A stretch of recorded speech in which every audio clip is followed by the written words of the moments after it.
Hi guys, welcome to another audio video, and I'm reading Matthew 16 of the King James Version Bible.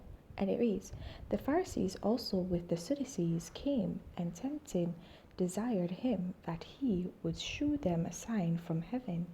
He answered and said unto them, When it is even, ye say, It will be fair weather, for the sky is red, and in the morning it will be foul weather today, for the sky is red and lowering.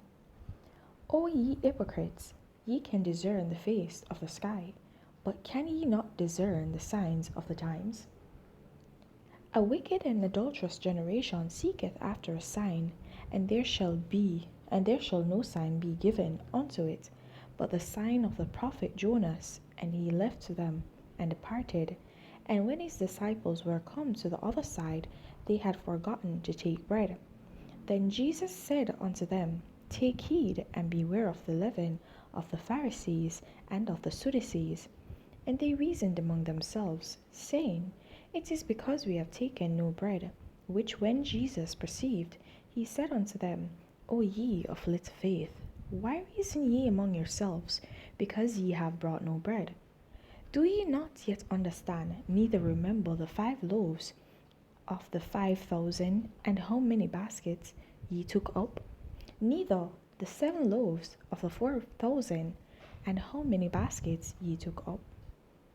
How is it that ye do not understand that I speak it not to you concerning bread, that ye should beware of the leaven of the Pharisees and of the Sadducees?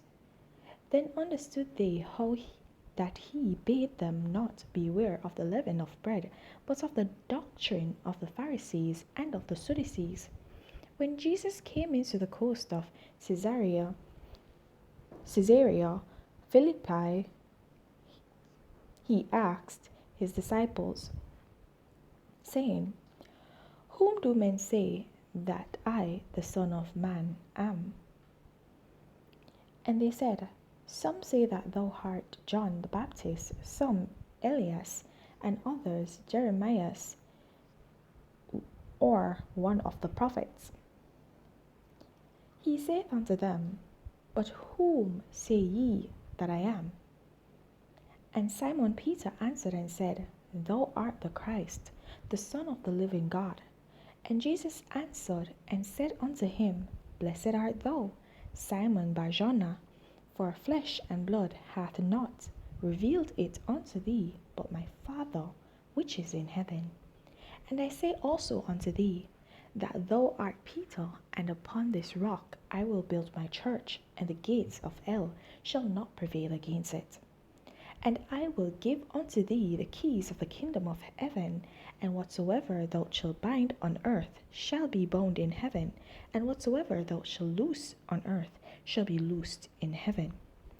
Then charged he his disciples that they should tell no man that he was Jesus the Christ. From that time forth began Jesus to shew unto his disciples how that he must go unto Jerusalem, and suffer many things of the elders and chief priests and scribes, and be killed, and be raised again the third day. Then Peter took him and began to rebuke him, saying, Be it far from thee, Lord, this shall not be unto thee.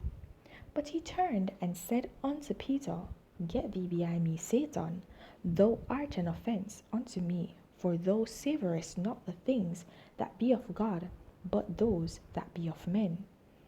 Then said Jesus unto his disciples, If any man will come after me, let him deny himself, and take up his cross, and follow me. For whosoever will save his life shall lose it, and whosoever will lose his life for my sake shall find it. For what is a man profited, if he shall gain the whole world and lose his own soul? Or what shall a man give in exchange for his soul? For the Son of Man shall come in the glory of his Father with his angels, and then he shall reward every man according to his works. Verily I say unto you, there be some standing here which shall not taste of death, till they see the Son of Man coming in his kingdom. Alright, guys, so here in this chapter, we see a few things being revealed. One, Jesus, even though the disciples were traveling with Jesus and seeing all his works, they still failed to understand Jesus, even though they've been listening to his parables for all this time, going with him, they still had no spiritual understanding. They lacked spiritual understanding. They lacked the spiritual growth that Jesus wanted them to have at that point in time. And we see that basically it was revealed to them who Jesus was. Jesus spoke with them in a way and reasoned with them so they would come to understand things of a certainty and actually welcoming God's wisdom and not only depend on their own personal knowledge. So he spoke in parables, and they kept asking him to interpret these parables, to give them the understanding of these parables.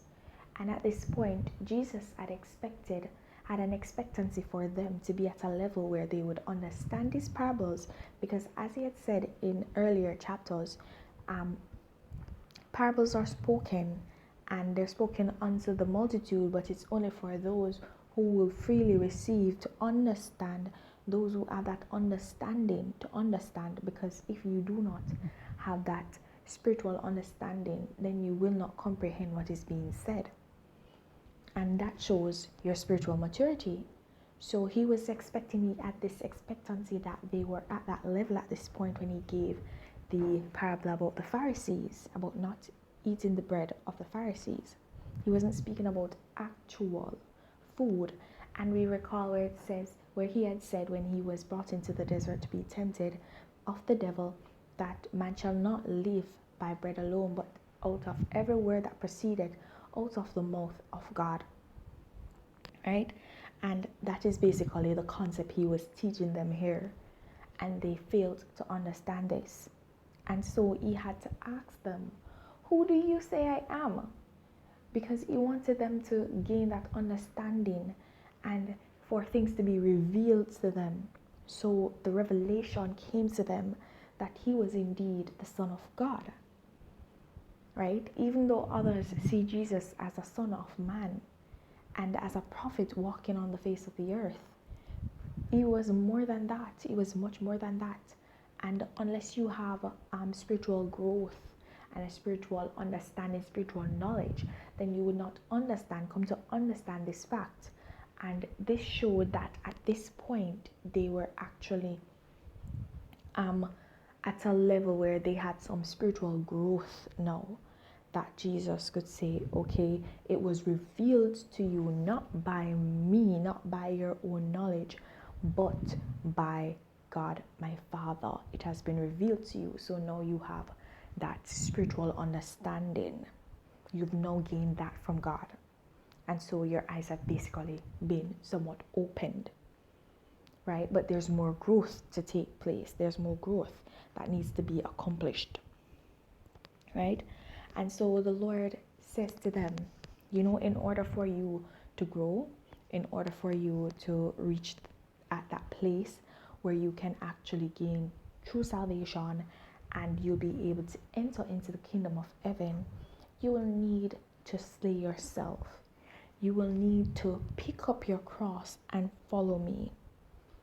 Picking up your cross meaning you will actually slay yourself daily, slay the flesh, slay the lust of the flesh, all these things that are within you, and you will actually work towards carrying the burden of Jesus, the burden being that you'll have to walk in the way of God, forsaking others, forsaking the things, the worldly things that you may desire, your flesh may desire. Right? And we remember that the Lord said that the burden would be light, but it's a burden nonetheless. He's the one that makes it light when you depend on him, but it is very hard on your own, right? So I'm just gonna leave those right there, guys. But I'm gonna encourage you to continue to walk in your salvation. And if you've not attained it, then seek it. There's no better time to begin than the present. Have yourselves a blessed day. Bye.